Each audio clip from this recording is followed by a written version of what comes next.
Hi there, this is Jim Liberty with this Coach Everything RV. I've been working all day on my rig, my coach, and I am remodeling the whole inside.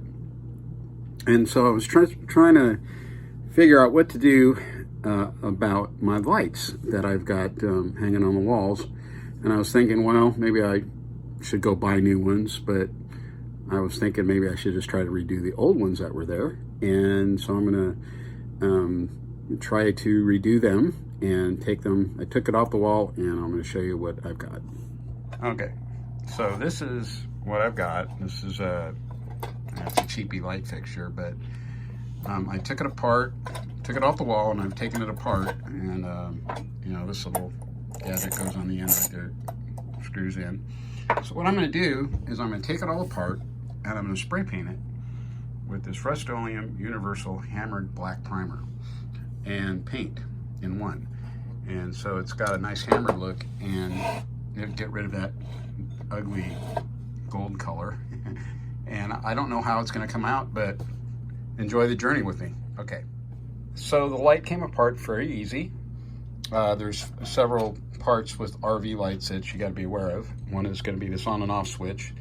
Normal lights that you get for your house don't have this, so, and this little button goes right on the back side through there and gets screwed in, and this little piece that holds the light bulb goes in through there underneath, or through there.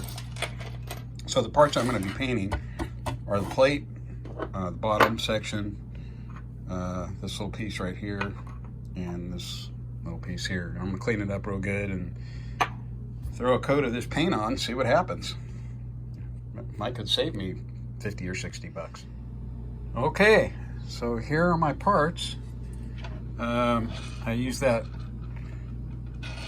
black hammered color, whatever I said before, but it came out really, really good. Just to remind you what it used to look like, I need to put it back. It used to look like that.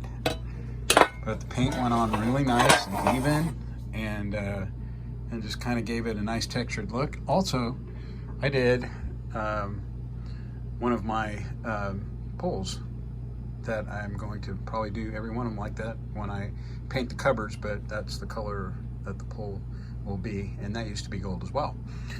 So I'm gonna put it all back together and put it again on that wall and see how you like it. All right, bye-bye. Okay, so that's how the light looks after I've painted it and put it all back together, and now I have to wire it to the wall right there, and we'll see how it looks. Okay, there's my light fixture hung up right there, and I hit the button and voila, light works. And yeah, I'm pretty happy with it. I think that if I were to do it again on the next light, I would probably do 2 or 3 coats, or 3 or 4 coats. I think I did like 2 or 3. I think I'd probably put 1 more coat on it, but I think it looks pretty darn good. So all right, that's my little video for the day for you guys. So hope you get some good ideas on how to save money on your indoor lighting on your RVs. Jim with this old Coach Everything RV, and I'll talk to you again soon. Bye-bye.